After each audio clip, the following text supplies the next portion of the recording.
የምንኖርባት ዓለም ከዚህ በፊት ከነበራት ታሪክ በተለየ ሁኔታ ሰዎች አብዝተው ኮኔክት የሚያደርጉባት አብዝተው የሚዝናኑባት ሆናለች። ያ ደግሞ ብዙዎች ድብርትን አብዝተው እንዲፈሩትና እንዲሸሹት አድርጓል።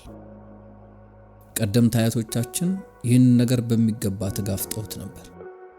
አሁን ያለው የዓለም ማህበረሰብ ደግሞ ይህን ነገር ለማስወገድ የትኛውንም ያክል ዋጋ ይከፍላል። ብዙዎቻችን የማይመች ሁኔታ ውስጥ ላለመቆየት ብለን የማንፈነቅለው ድንጋይ የለም። ምቾት ማጣትና ድብርትን ለማሳደድ ስልካችንን እናነሳለን፣ ቲክቶክ ላይ እናፈጣለን፣ ወይም ደግሞ ቀናችንን ትርጉም አልባ በሆኑ ነገሮች ቢዚ እናደርገዋለን። ይህን ሁሉ የምናደርገው ደግሞ ከሐሳባችን ጋር ፊት ለፊት ላለመቀመጥና ላለመጨነቅ ነው። ነገር ግን ያ ድብርት የምንለው ነገር የምርም ጠላታችሁ ባይሆንስ? ምናልባትም ያ ድብርት በህይወታችሁ ውስጥ ከመጡ በጣም ምርጥ ነገሮች መሃል አንዱ ቢሆንስ? ህይወታችሁን እስከ ወዲያኛው የሚለውጠው የዝምታ ቦታ ቢሆንስ? ሐሳቦቻችሁን ፊት ለፊት መጋፈጥ ምቾት የሚነሳ ነገር ሊሆን ይችላል። ያ ነገር ፍርሃቶቻችሁንና ጥርጣሬያችሁን ማፋጠጥ፣ ለማስወገድ የምትፈልጉትን ስሜት መቅበር ማለት ነው። ለዛ ነው ብዙ ሰዎች ከድብርት ለመሸሽ አብዝተው የሚሮጡት። ምክንያቱም ድብርት ወደ ራሳችሁ አብዝታችሁ እንድትመለከቱ ስለሚገፋችሁ ነው። እስኪ በሚገባ አስቡት። ብዙ ሰዎች ስልካቸውን ሳይዙ ወደ ሽንት ቤት መግባት እንደሞት ነው የሚታያቸው። ያ የሆነበት ምክንያት ደግሞ ብዙዎቻችን ከሚረብሹን ትኩረታችንን ከሚሰርቁ ነገሮች ጋር ሱስ ስለያዘን ነው። ነገር ግን ያለማቋረጥ ከድብርት መሮጥ በኋላ ላይ ትልቅ ዋጋ ነው የሚያስከፍለው። ውስጣችሁ አንድ ቦታ ላይ በትኩረት እንዲቀመጥ መፍቀድ ካልቻላችሁ በሂደት ከውስጣዊ ዓለማችሁ ጋር ኮኔክት የምታደርጉበትን አቅም እያጣችሁ ነው የምትሄዱት። ከእውነተኛ ደስታችሁ፣ ከክሬቲቪቲያችሁና ከህይወት አቅጣጫ ጋር መገናኘት ከባድ ነው የሚሆንባችሁ። አእምሯችሁ በነፃነት የሚደበርበት የሚባክንበትን እድል ካላገኘ እንዴት ነው ፈጠራ ላይ ጥሩ የሚሆነው? እንዴትስ ነው አዲስ ነገርን የሚያስበው? ድብርትን ማስወገድና ላለመደበር አብዝቶ መሸሽ የፈጠራ አቅማችሁን የሚገድለው ዋነኛ መርዝ ነው። ከዚህም በተጨማሪ ደግሞ በነገሮች ላይ የሚኖራችሁን ትኩረትም ዶጋመድ ነው የሚያደርግባችሁ።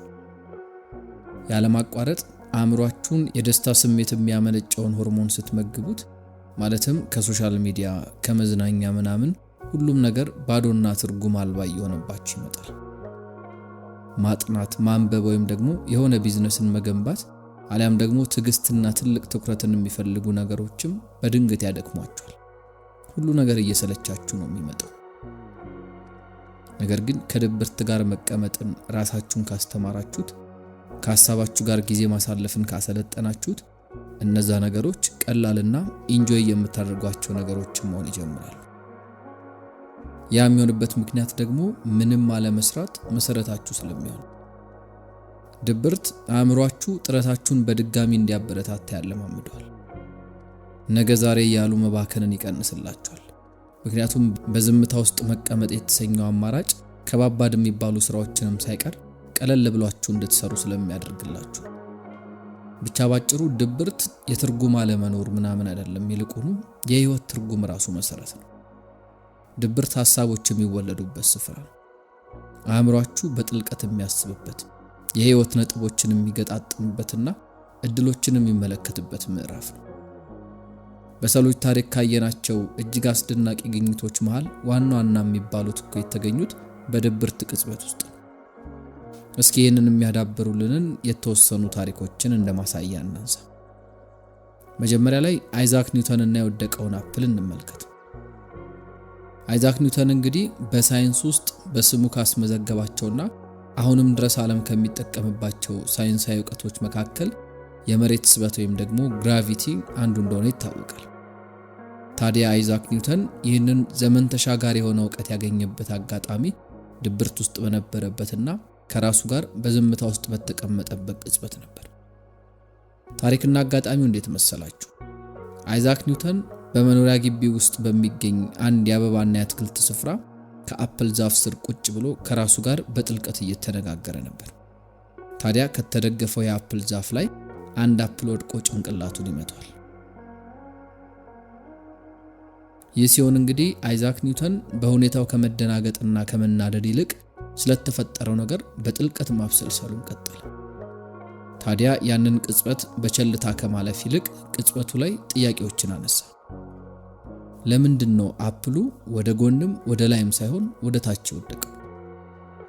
ጨረቃን በምድር ምህዋር ዙሪያ የሚያቆማት ተመሳሳይ ኃይል ነው አፕሉን ወደ ምድር የጎተተው ሲል ጠየቀ። ያቺ ተራና ቀላል የምትባል ቅጽበት የጫረችው እሳት ዓመታትን የፈጀ ጥናትና ምርምር ውስጥ አልፎ ዓለማችን እስከ ዘላለሙ የምትጠቀምበትን ዕውቀት ወለደ።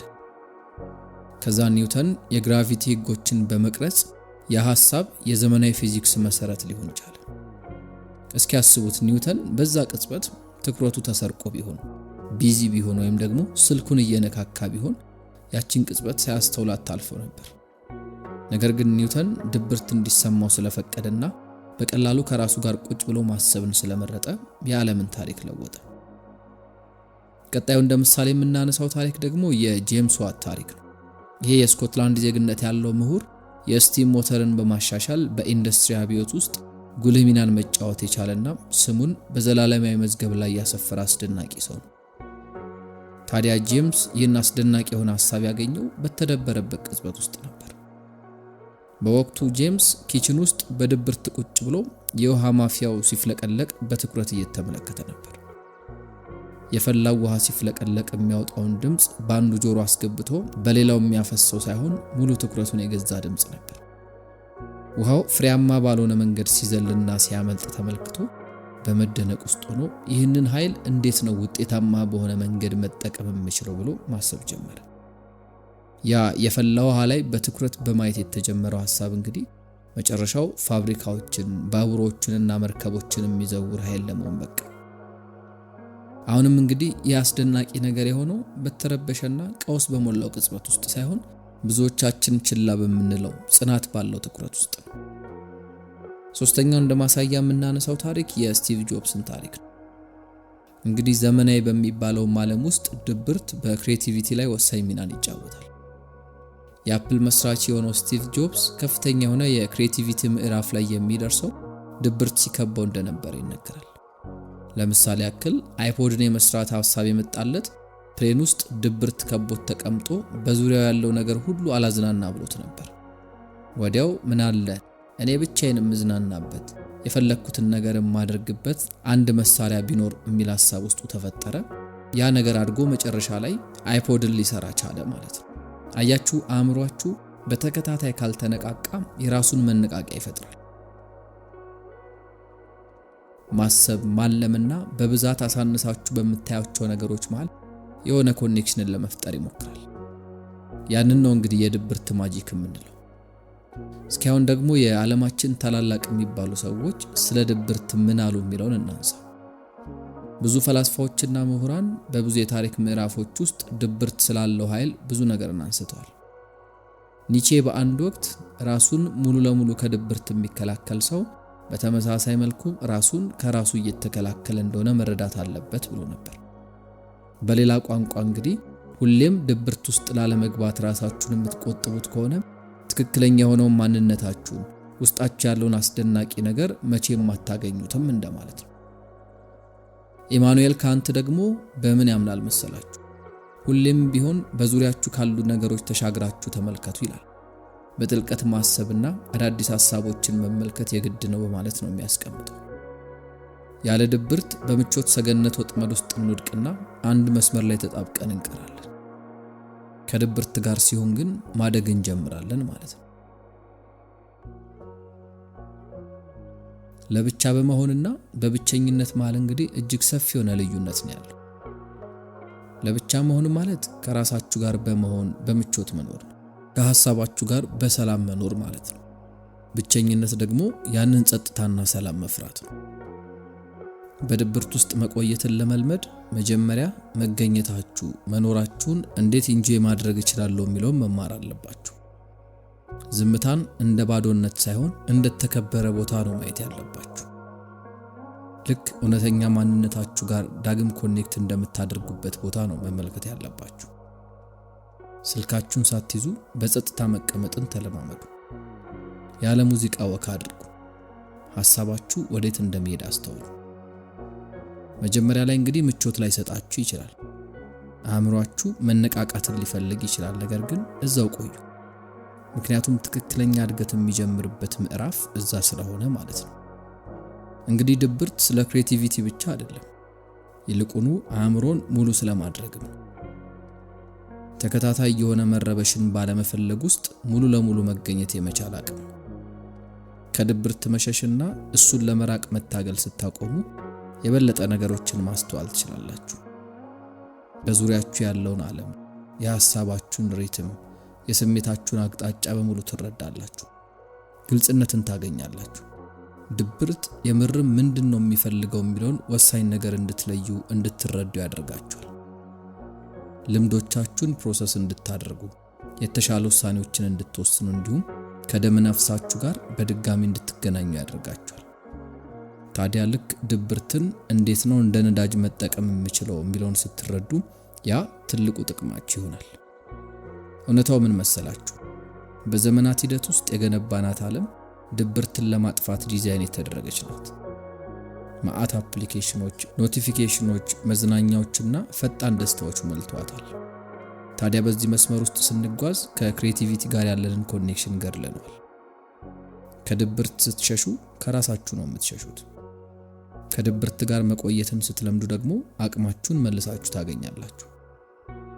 ትልልቅ ሐሳቦች ብዙ ጊዜ የሚነሱት ጥልቅ ባለው ድብርት ውስጥ ነው። ምክንያቱም በእነዛ ዝም ባሉ ቅጽበቶች መሃል አሁን ያላችሁን እውነታ ጣራውን ትጋፈጡትና የተሻለ ከፍታን ማሰብ ስለምትጀምሩ ነው። ስለዚህ ከዚህ በኋላ የሆነ ድብርት ሲሰማችሁ በፍጹም ከዛ ለመውጣት እንዳትጣደፉ። ከሱ ጋር ቁጭ በሉ። አእምሯችሁን እንዲያፍታታ ፍቀዱለት። በምናባችሁ ውስጥ አዳዲስ ሐሳቦችን ሹክ እንዲላችሁ አድርጉት።